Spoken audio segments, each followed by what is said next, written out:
Well, we have been tracking the decline in academic testing scores here in the U.S., and a new report revealing math and reading scores for elementary students are now at the lowest level in decades. NewsNation correspondent Marky Martin joining us live in studio. And Marky, can you break down this report card for us? Yeah, Natasha, this is the first national report card of its kind comparing students before and after the global pandemic. It specifically looked at 9-year-olds, mainly in the 4th grade. But the results are indicative. Students at all levels are moving backwards. According to a brand new report card from the National Assessment for Educational Progress, elementary test scores in math and reading have plummeted to a level not seen in 50 years. In the 2 years before and after the pandemic, math scores dropped 7 points, marking a first ever decline. Reading scores dipped by 5. It was very difficult.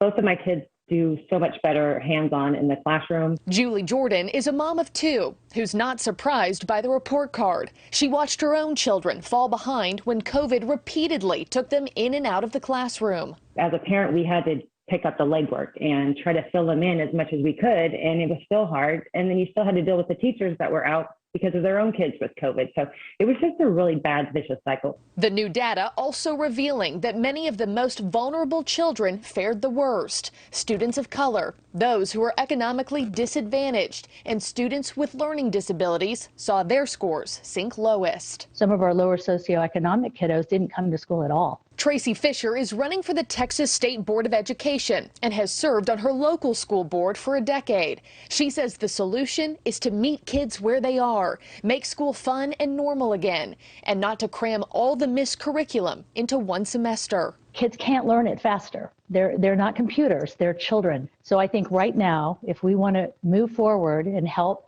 our kids learn, and quite frankly, keep our teachers, is we need to just give them time.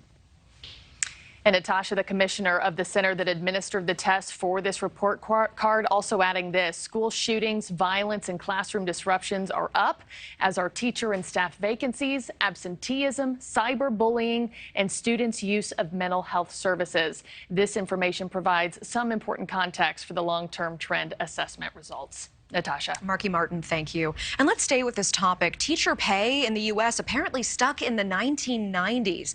According to a report by the Economic Policy Institute, teacher wage trends have remained relatively flat since the mid-90s. The report used data from the Bureau of Labor Statistics, which shows the average weekly wages of public school teachers was just $1,348 in 2021. That is slightly higher than the pay in 1996, which was $1,319.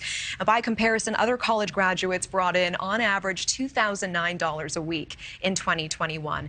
And this data just adds to conversations surrounding teacher pay and the ongoing shortage. So joining us in studio, former CEO of Chicago Public Schools, Paul Vallas. Paul, thank you so much for being here. Thanks for having me. I do want to start with your op-ed, The COVID Generation. In your opinion, how did remote learning and hybrid learning impact our students? Well, you know, for all practical purposes, with respect to Chicago, schools were literally closed to on-site instruction for 15 consecutive months, and obviously the remote learning was significantly inferior.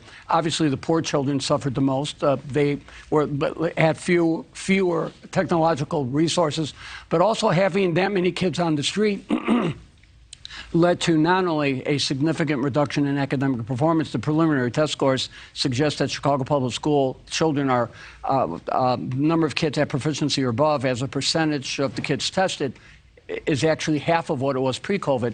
But there's also been a record increase in violence against children and also violent acts committed by children. So COVID has clearly had a traumatic impact on Chicago Public Schools, and I think it's obviously the impact has been seen nationwide. How long does it take to rebound from something like this, or can it even ever catch up after a deficit? Well, when I took over the schools in New Orleans after Katrina, a large number of kids had been out of school, not for 1 year, but close to 2 years. So what we did was we, in effect, opened our campuses through the dinner hour on weekends. There were really no holidays in which the campuses were not open through the summer. And we increased the amount of instructional time on task by about 35–40%. And what we had at the local school level was not only academic support, but sports and recreational programs. We brought community programs to bear on the local schools, and we also created work-study opportunities for the older kids to keep them engaged. So there are things that you can do. The question is, will the teacher unions be willing to do that? Because I have not seen much evidence to increase the instructional time on task, which is always the quickest way and the most effective way to close the achievement gap. Well, and we know teachers dealing with problems of their own. We know there's a teacher shortage nationwide. And I do want to get your take on this because it was staggering. That new report that shows teachers' average weekly pay is almost the same it was in 1996. I mean, Paul, do you find that surprising?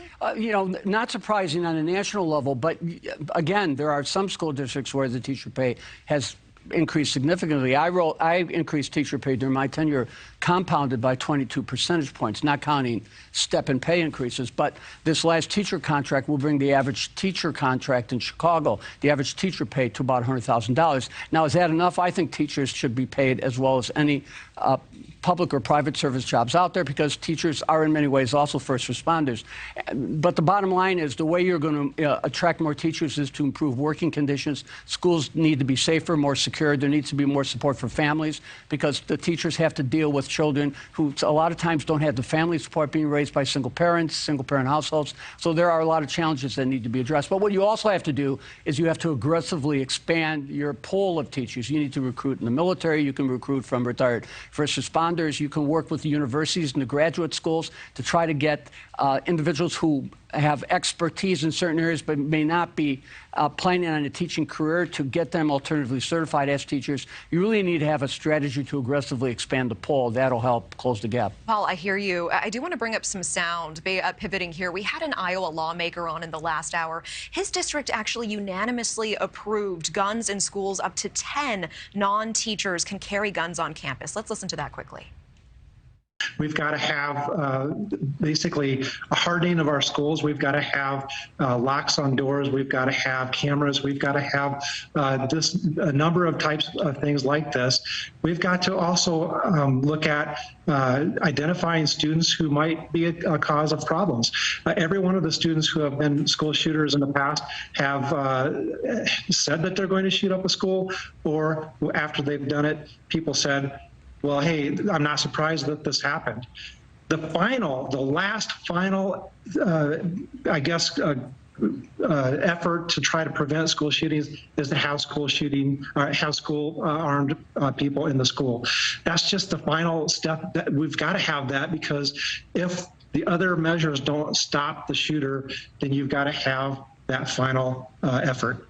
So, I mean, he's saying this is the last potential line of defense here. 10 non-teaching staff on campus being armed with guns. What is your response? Yeah, what is your take? You know, I don't support arming non-teaching staff. I've always supported having a trained police officer in every school. And let me tell you how you could do that budgetarily. The schools could easily pick up the normal costs of a security person, and then the city, by putting a police officer in that school, could make up the difference. Now, what will happen will be when those police officers are not in school, because schools are only open, when you include summer school, maybe 200 days of the year, you would have hundreds of police personnel who could then be, during those summer months and on holidays and on the weekends, be dispatched to the parks where the kids are. In other words, they could, because when you consider what the Chicago Police Department pays in overtime, if you had another 200, 300, even 400 officers, so I believe there should be a police officer in every school, that would give them many more officers that they could deploy during the times when crime spikes, particularly among young people, when kids are not in school through the summer, on the weekends, obviously on holidays. So that would be a way to make it work. But I ran a school district in Bridgeport, Connecticut, and one of our neighboring school districts was Sandy Hook. And we had a teacher who actually had a child who was killed at Sandy Hook. So I've had a lot of direct experience with this. But we had police officers in all of our schools. I don't think we ever had a single shooting incident in a school where we were there. I'll make my Greek Orthodox cross. Thank God, because it can. But I think there's no substitution for having a well-trained Chicago police officer in every single Chicago public school. Paul, thank you for watching. Go to newsnationnow.com to find News Nation on your television provider. And don't forget to click the red subscribe button below to get more of News Nation's fact-driven, unbiased coverage.